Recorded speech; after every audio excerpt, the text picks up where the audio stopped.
নমস্কার, আপনারা দেখছেন আমাদের অনুষ্ঠান ঘোষালনামা। আমি ইন্দ্রাণী রয়েছে আপনাদের সঙ্গে।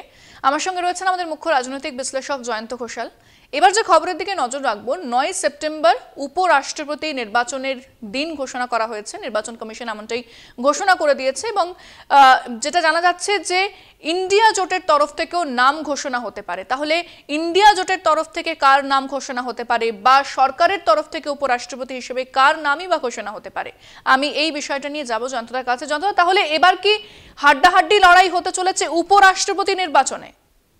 দেখো ইন্দ্রাণী, উপরাষ্ট্রপতির নির্বাচন শেষ পর্যন্ত মোটামুটি ঘোষণা হয়ে গেছে এবং আমরা জেনে গেছি যে এখন 9 তারিখে 9 সেপ্টেম্বর উপরাষ্ট্রপতির পদের নির্বাচন হবে এবং আগস্ট মাসে, মানে এই সেপ্টেম্বরের আগে আগস্ট মাসে 7 তারিখে এই মনোনয়নের এই যে দাখিল, এটা হয়ে যাবে।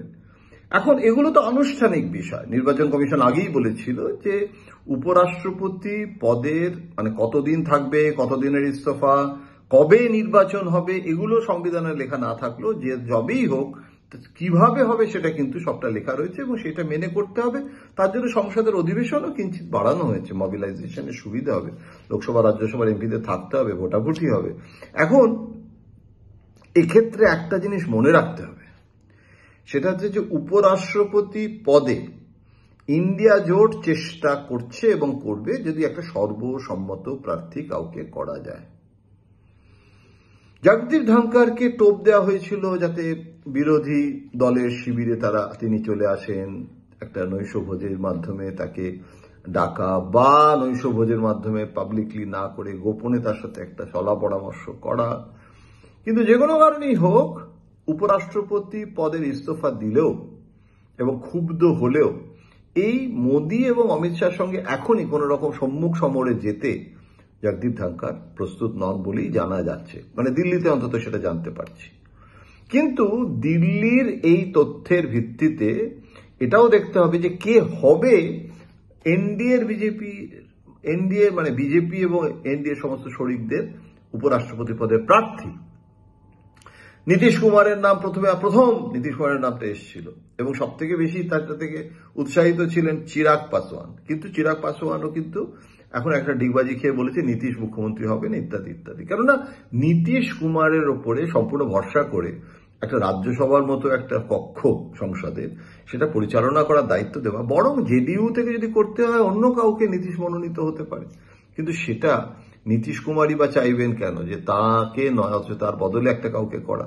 শশী থারুরের মতো ব্যক্তিত্বকে রাজ্যসভায় ডেপুটি চেয়ারম্যান করা, এটা একটু ঝুঁকি হয়। আমি জানি না শেষ পর্যন্ত হবে কিনা, কেননা শশী থারুর অভিজাত এবং তিনি একটা ভালো ফেস, কংগ্রেসের ভাঙনের জন্য কাজ হবে।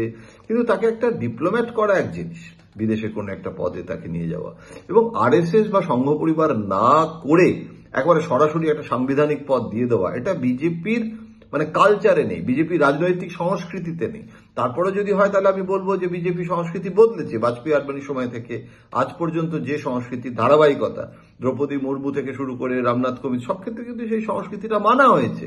এখন এক্ষেত্রে খট্টরের নাম আসছে, হরিয়ানার মুখ্যমন্ত্রী পদ থেকে তাকে সরিয়ে দেওয়া হলো। তিনি প্রধানমন্ত্রী ঘনিষ্ঠ, তিনি কেন্দ্রীয় মন্ত্রী এবং তাকে করা হলেন দলের সভাপতি, তাকে করা হলো না কিন্তু উপরাষ্ট্রপতি করা হলো। তাহলে দলের সভাপতির পদেরও তো একই সঙ্গে প্রক্রিয়াটা চলছে, অন্য কেউ হবে। এবং খট্টর কিন্তু প্রশাসক ছিলেন, তো রাজ্যসভা পরিচালনা করতে পারবেন এবং নরেন্দ্র মোদীর খুব পছন্দের প্রার্থী। সুতরাং খট্টরের নামটা আছে। এবং হরিয়ানা জাট, সুতরাং এই যে রাজনীতি করা, যে জাটকে ভিকটিম করা, সেই কার্ডটাও, সেই তাসটাও খেলা যাবে না। এগুলো সব ঠিক আছে, কিন্তু আরএসএস বা সংঘ পরিবারের নিজস্ব প্রার্থী এর মতো হতে পারে যে খুব সিগনিফিকেন্ট নয় এমন কোন ব্যক্তিত্ব লুকিয়ে রয়েছে যেটা আমরা জানি না এখনো পর্যন্ত, আমরা ঘুরি ওড়াচ্ছি মাত্র। কিন্তু এমন কোন একজন প্রার্থী হবে যিনি হয়তো সাংঘাতিকভাবে খুব পরিচিত ব্যক্তিত্ব নন, কিন্তু আরএসএস এবং মোদী অমিত শাহর কনসেনসাস ক্যান্ডিডেট। অনেক ধন্যবাদ জানাবো জয়ন্তদাকে। আপনারা এই ঘোষালনামা অনুষ্ঠানে জয়ন্তদার বিশ্লেষণ শোনেন। বহু গুরুত্বপূর্ণ খবরে আমরা নজর রাখি। তবে আজকের আলোচনা এখানেই শেষ করছি। অন্যান্য খবরের আপডেট জানতে অবশ্যই নজর রাখতে হবে আমাদের অনুষ্ঠান ঘোষালনামা এবং কলকাতা টিভি ডিজিটালে রাত দিন 7 দিন।